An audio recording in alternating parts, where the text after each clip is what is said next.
नमस्कार, आपके साथ मैं हूं सुखवीर। आप देख रहे हैं आपका अपना चैनल भिवानी हलचल।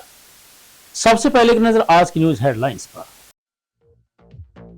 शीतलहर से बचने के लिए एहतियात बरते जिलावासी, कहा डीसी ने। अब पाम के पेड़ बढ़ाएंगे भिवानी की सड़कों की सुंदरता।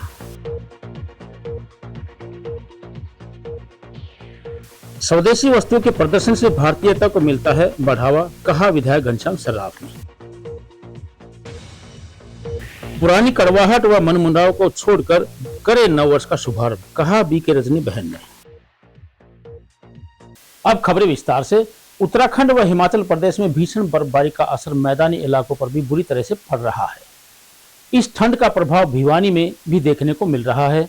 कड़ाके की ठंड व लहर से बचाव के लिए राजस्व एवं आपदा प्रबंधन विभाग की ओर से एडवाइजरी जारी की गई है। इस बारे में उपायुक्त महावीर कौशिक ने कहा है कि अपने आप को ठंड से बचाए रखने के लिए कम से कम अपने घरों से बाहर निकलें और अपने शरीर को गर्म कपड़ों से ढककर रखें। समय समय पर चिकित्सक से भी सलाह लेते रहें। डीसी महावीर कौशिक ने कहा है कि शीतलहर के समय यथासंभव घर के अंदर ही रहें। ठंडी हवा से बचने के लिए कम से कम यात्रा करें। रेडियो व अन्य मीडिया से मौसम की जानकारी लेते रहें। बुजुर्ग और बच्चों की ठीक से देखभाल करें एवं ऐसे पड़ोसी जो अकेले रहते हैं, विशेषकर बुजुर्ग लोगों का हालचाल पूछते रहें। साथ ही यह भी सुनिश्चित करें कि आपातकालीन आपूर्ति आसानी से उपलब्ध हो। एक परत वाले कपड़े की जगह ढीली फिटिंग वाले परतदार हल्के कपड़े, हवारोधित सूती का बाहरी आवरण तथा गर्म ऊनी भीतरी कपड़े पहने। शरीर की गर्मी बचाए रखने के लिए टोपी एवं जल रोधी जूतों का प्रयोग करें। सिर को ढकें क्योंकि सिर के ऊपरी सतह से शरीर की गर्मी की हानि होती है और अपने फेफड़ों की सुरक्षा के लिए अपना मुंह ढक करके रखें। वहीं डीसी ने कहा कि सभी संबंधित अधिकारियों को निर्देश दिए गए हैं कि रैन बसेरों में उचित व्यवस्था करें। कोई भी व्यक्ति सर्दी से पीड़ित ना हो पाए और रैन बसेरे चैन से वह रात बिता सके। उन्होंने यह भी कहा कि रैन बसेरों की व्यवस्था का जायजा लेने के लिए अधिकारियों को ड्यूटी लगाई गई है। जो नगर परिषद भिवानी है और बाकी जो नगर पालिकाएँ हैं उनके सेक्रेटरीज को और डीएमसी साहब को हमने निर्देश कर दिए हैं कि जो रैन बसेरों में जो प्रॉपर उचित व्यवस्था की जाए, ताकि रात को अगर कोई वहाँ पर रुकना चाहता है तो किसी तरह की कोई दिक्कत ना हो। तो मुझे बताया गया कि एक तो भिवानी बस स्टैंड पे रैन बसेरे की व्यवस्था है और एक नगर परिषद जो कार्यालय है उसके पास इसकी व्यवस्था है। इसी तरह मैंने बाकी जो तीनों नगर पालिका हैं उनको भी निर्देश दिए गए हैं कि वो वहाँ पे इसके रैन बसेरे की व्यवस्था करें और कोई ऐसा गरीब या असहाय व्यक्ति अगर सड़क पर मिलता है तो उसको वहाँ से उठाकर संबंधित रैन बसेरे में उसको रखने की और उसके पुनर्वास के लिए आदेश दिए गए। जो की बात है वो नगर परिषद को हिदायत की गई है कि लाइव उनका एक विशेष अभियान चला के उनको ठीक करवा जाए और सेक्रेटरी आरटीए द्वारा भी लोगों को जो वाहन हैं उन पे जो टेप लगाने के लिए और जो सड़कों पे बाकी जो निशान लगाने के लिए कार्रवाई की जा रही है। और मैं आप लोगों से भी निवेदन करूंगा, आप लोगों के माध्यम से भी जनता से निवेदन करूंगा कि धुंध के वक्त जब सड़क पे साफ ना दिखाई दे तो उस टाइम अगर बचा जा सके तो रोड पर चलने से बचें। जब मौसम साफ हो जाए उसी टाइम निकले। भिवानी नगर परिषद अग्रसेन चौक से हुन्नामल प्याऊ तक नेशनल हाईवे 709E के डिवाइडर पर पाम के पेड़ लगाकर सौंदर्यीकरण करेगा। इस बारे में नगर परिषद चेयरपर्सन प्रतिनिधि भवानी प्रताप सिंह ने बताया कि सड़क के दोनों ओर फुटपाथ बनाए जाएंगे और इसी तर्ज पर हासी रोड का भी सौंदर्यीकरण किया जाएगा। उन्होंने नगर वासियों से शहर को सुंदर व स्वच्छ बनाए रखने में सहयोग करने की अपील की। नगर परिषद चेयरपर्सन प्रतिनिधि भवानी प्रताप सिंह ने बताया कि शहर के मुख्य रास्तों पर करोड़ों रुपए के बजट से सुंदरीकरण का काम किया जाएगा। सड़क के दोनों तरफ फुटपाथ बनाकर डिवाइडर पर पेड़ पौधे लगाए जाएंगे। इसी तरह हांसी रोड पर भी जुई नहर पुलिया तक के मार्ग का सौंदर्यीकरण किया जाएगा। लोहार रोड पर भी भिवानी घग्गर ड्रेन तक सौंदर्यीकरण किया जाएगा। नगर परिषद ने मुख्य मार्गों के बीच बने डिवाइडरों पर पाम के पेड़ लगाने का काम शुरू कर दिया है। अन्य मार्गों के सौंदर्यीकरण का काम भी जल्द शुरू कर दिया जाएगा। शहर वासियों से भी अपील की जा रही है कि वे अपने शहर को स्वच्छ और सुंदर बनाए रखने में नगर परिषद का सहयोग करें। जितने प्रवेश मार्ग भिवानी के हैं, चाहे रोहतक रोड है, आसी रोड है, लोहार रोड है, प्रत्येक प्रवेश मार्ग का हम सौंदर्यीकरण करने का हमारा कार्य है। अब इसका आरंभ हो चुका है, जिसके प्रथम चरण में हम रोहतक रोड को हम और हांसी रोड को इसके योजना के अंतर्गत हमने चुना है। और रोहतक रोड पे जितना भी बीच का जो डिवाइडर है हमारा, इस पे पाम का पेड़, सुंदर सुंदर से अच्छे बड़े हुए पाम के पेड़ हैं, इनको लगाने का कार्य खड्डे खोद के अच्छे तरीके से, जिससे कि शहर की सुंदरता बढ़ेगी। साथ साथ में रोहतक गेट से लेकर के अग्रसेन चौक से लेकर के होन्ना वाली प्याऊ तक जो नगर परिषद की सीमा है, यहाँ तक हम दोनों तरफ के जो रोहतक रोड के फुटपाथ है, इनका भी हम नवीनीकरण करने का हमारी योजना है, जिसके अंतर्गत सही फुटपाथों का नवीनीकरण करके अच्छे से लाइटों का प्रबंध यहाँ किया जाएगा, लैंप लगा करके अच्छे से सुंदर से। और इस पे करीबन 5 करोड़ की राशि की लागत का हमारा यहाँ प्रस्तावित प्रांगण है।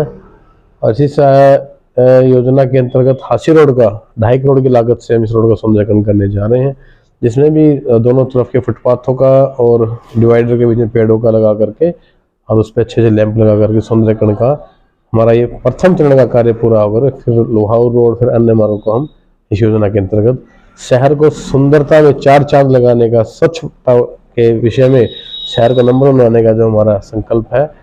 किरोड़ीमल पार्क में स्वदेशी जागरण मंच के द्वारा लगाए गए 4 दिवसीय मेले के अंतिम दिन बच्चों के द्वारा मेहंदी, फैंसी ड्रेस, नृत्य व भाषण प्रतियोगिताओं का आयोजन किया गया।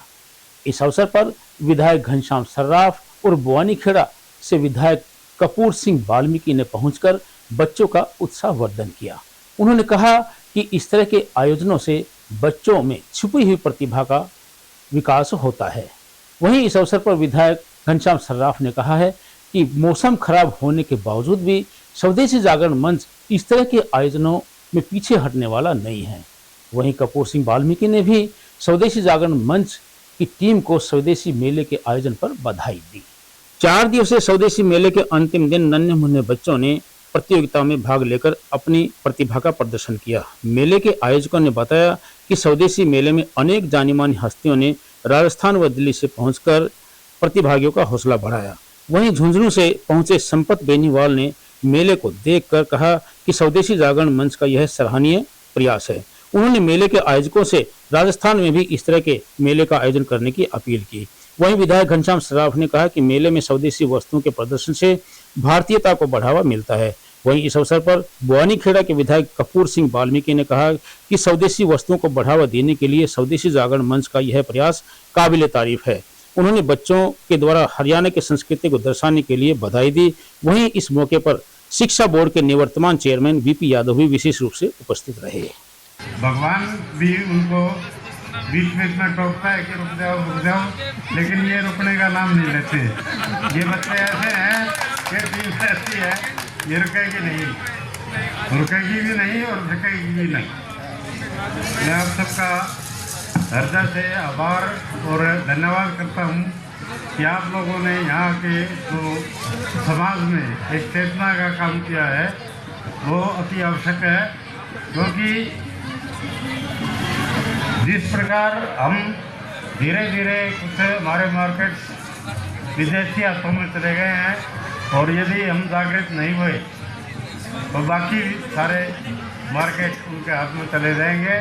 मेरा निवेदन है कि हम स्वदेशी का प्रचार करें, स्वदेशी को लेके आगे बढ़ें। इसी के बारे में बताना है शुरू का स्वदेशी जागरण मंच भिवानी द्वारा आयोजित ये 4 दिवसीय स्वदेशी मेला, इसका आज अंतिम दिन है और मुझे बहुत ही इस बात को देखकर खुशी हो रही है कि आज जो है क्राउड ये साबित कर रहा है कि एक दिन जो इतना बारिश की वजह से हमें अपने कार्यक्रम को रद्द करना पड़ा था, तो उसका पूरा जोश यहाँ पर आज दिखाई देता है। जैसे कि पूरे 2-3 दिनों का मिला हुआ क्राउड आज आया है और ये देखकर और बड़ा अच्छा लग रहा है कि बच्चे जो हैं बड़े उत्साहपूर्वक इनमें जितनी भी प्रतियोगिता हमारी हुई हैं उन सभी प्रतियोगिताओं में पहले, दूसरे, तीसरे स्थान के अलावा जो उनको प्रोत्साहन पुरस्कार दिए जा रहे हैं, ये साबित करता है कि आज के जो युवा हैं, बच्चे हैं, उनका जो इंटेलेक्चुअल लेवल है वो बहुत अच्छा है। और इन स्वदेशी मेलों के माध्यम से हम आम बच्चों को, युवाओं को जागरूक करते हैं अपने देश में निर्मित जो उत्पाद हैं उनको यूज़ करने के लिए, उनकी तरफ मैन्युफैक्चरिंग जो है उसको मोटिवेट करने के लिए। भिवानी में निर्मित कितने ही फर्नीचर्स, क्या यहाँ पर आर्टिफिशियल ज्वेलरी, अचार, पापड़ और बहुत सारी ऐसे खाने पीने की चीज़ें, पौधे, ये सब चीज़ों के हम यहाँ पर देख सकते हैं कि बाहर से जो आए हुए, कल जैसे वाइस चांसलर कुरुक्षेत्र यूनिवर्सिटी के आए थे, उन्होंने देखा। हमारे उत्तर क्षेत्र के संयोजक डॉक्टर सत्येंद्र सरोज जी आए थे, अभी विधायक जी आए हैं भवानी खेड़ा से और भिवानी के। इन सबका भी यहाँ पर आने का औचित्य यही है कि हम आम जो युवा है उन सबको प्रोत्साहित करें। इसकी कमेटी को बहुत बहुत धन्यवाद देना चाहता हूँ। मैं राजस्थान से बिलोंग करता हूँ, राजस्थान के झुंझुनू डिस्ट्रिक्ट से मैं आया हूँ चल के। तो 2-3 दिन पहले बारिश चल रही थी, 4 दिन से मेला लग रहा है। फिर भी मुझे अच्छा लगा कि विनय जी ने कहा एक बार हमारे मेले का विजिट कीजिएगा, तो ये झुंझुनू गए थे, हमें निमंत्रण दिया, मुझे अच्छा लगा। आज बिजी शेड्यूल होने के बावजूद भी संडे के दिन भी हम लोग मेरे दोस्तों के साथ हम लोग यहाँ आए। यहाँ आके जो देखा वो हमने सोचा भी नहीं था। वास्तव में भिवानी के लोगों ने इस तरीके से पूरी टीम को धन्यवाद देना चाहता हूँ कि इस तरीके की स्टॉल और युवाओं को जागरण करने का काम और स्कूल के छोटे छोटे बच्चों के द्वारा ये जो प्रस्तुतियाँ दी जा रही है ये वास्तव में बहुत ही शानदार है। मेन मॉड्यूल स्वदेशी को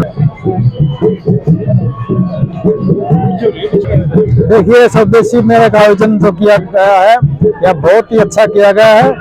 13वीं बचौधरी महाराज ये जो मेले का आयोजन किया जा रहा है 13 बार पहले किया जा चुका है और स्वदेशी मेले का एक प्रतीक है जो देश में एक देश विदेशों की चीजों से और हमारे स्वदेशी के बढ़ावा करने के लिए जो ये आयोजन किया जा रहा है इससे बहुत अच्छा संदेश जाएगा हमारे जनता के अंदर, क्योंकि ये जो पहले हमारा संस्कृति और हमारी जो खेत खलियान की चीजें थी, हमारी धार्मिक चीजें थी, उनको लोग भूल के विदेशी चीजों को अपनाने लगे थे। उनको बुला करके अब हमारे देश के और हमारे पूरे स्टेट के लोग हैं वो सभी हमारे स्वदेशी चीजों को इस्तेमाल करने लगे, क्योंकि ये स्वदेशी चीज से ही हमारा स्वास्थ्य भी और हमारा देश भी और हमारा स्टेट भी स्वस्थ रहेगा। जो स्वदेशी मेला चल रहा है आज उसका अंतिम दिन है और इस मौसम को देखते हुए भी जो लोग आज इस मेले को देखने के लिए आ रहे हैं, जितना उत्साह उनके अंदर है, तो बड़ी खुशी हो रही है। मैं भी और स्टॉल वालों को भी इस चीज का बड़ा गर्व हो रहा है कि भी स्वदेशी जागरण मंच की टीम ने इतना सुंदर भव्य आयोजन। पुरानी कड़वाहट, दुख भरी यादें, नफरत व घृणा को भूलकर नव वर्ष 2025 का अभिनंदन करना है। रुद्रा कॉलोनी में प्रजापिता ब्रह्मा कुमारी ईश्वरीय विश्वविद्यालय के दिव्य भवन में आयोजित सांस्कृतिक कार्यक्रम में बोलते हुए बीके रजनी बहन ने कहा कि नव वर्ष की शुरुआत से ही हम अपने जीवन में कुछ नया करने और समाज व दुनिया को स्वर्ग बनाने में अहम भूमिका निभाने का संकल्प लें।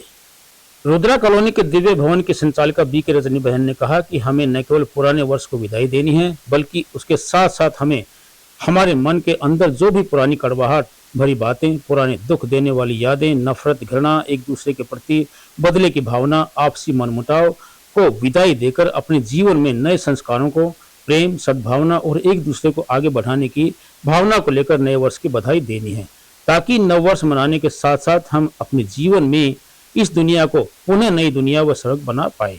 इस कार्यक्रम में बीके उषा बहन ने भी सभी को शुभकामनाएं दी।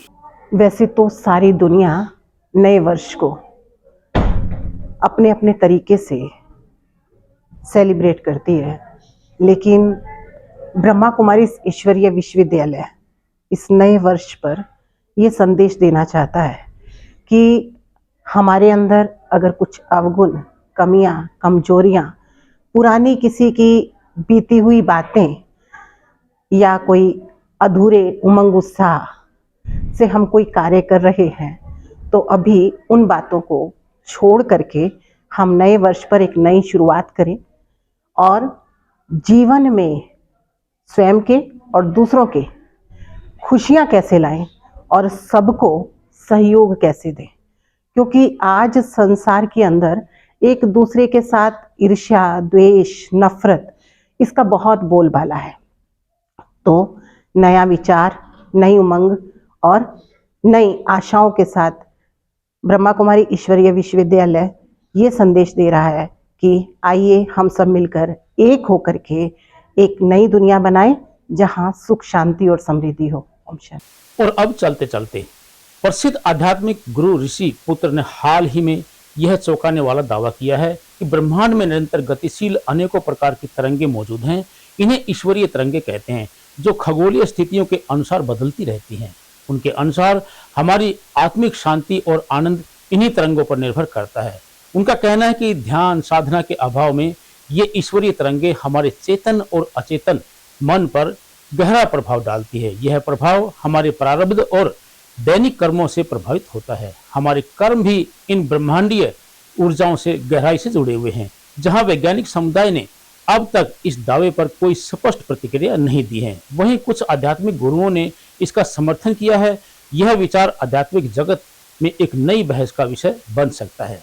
ऋषिपुत्र का तो यह भी मानना है कि मानव मात्र एक सामाजिक प्राणी नहीं है, बल्कि पूरे ब्रह्मांड का अभिन्न हिस्सा है। जैसे सूर्य, चंद्रमा और तारे अपनी अपनी भूमिकाएं निभा रहे हैं, वैसे ही हम भी एक विशाल व्यवस्था का हिस्सा हैं। उनका कहना है कि ब्रह्मांड की ऊर्जाएं हमारी भावनाओं और जीवन को प्रभावित करती हैं। ध्यान साधना के माध्यम से इन ऊर्जाओं का लाभ उठाया जा सकता है। यह न केवल आत्मा को शुद्ध करता है, बल्कि समाज की सेवा का सबसे बड़ा मार्ग भी बनता है। जैसे वायु में विभिन्न प्रकार की गैसें होती हैं, वैसे ही दैविक तरंगे भी विभिन्न प्रकार की होती हैं। ये तरंगे हमारी कुंडलिनी शक्ति, इंगला, पिंगला और सुषुम्ना नाड़ियों के स्पंदन और वेग को प्रभावित करती है। ध्यान साधना की प्रगति इन तरंगों के साथ हमारे सामंजस्य पर प्रभावित करती है और निर्भर रहती है। साधना के माध्यम से आत्मा को शुद्ध कर समाज और ब्रह्मांड को नई दिशा दी जा सकती है। और अंत में फिर से एक नजर आज की न्यूज हेडलाइंस। शीतलहर से बचने के लिए एहतियात बरते जिलावासी, कहा डीसी ने। अब पाम के पेड़ बढ़ाएंगे भिवानी की सड़कों की सुंदरता। स्वदेशी वस्तुओं के प्रदर्शन से भारतीयता को मिलता है बढ़ावा, कहा विधायक घनश्याम सर्राफ ने। पुरानी कड़वाहट व मनमुटाव को छोड़कर करे नववर्ष का शुभारंभ, कहा बीके रजनी बहन ने।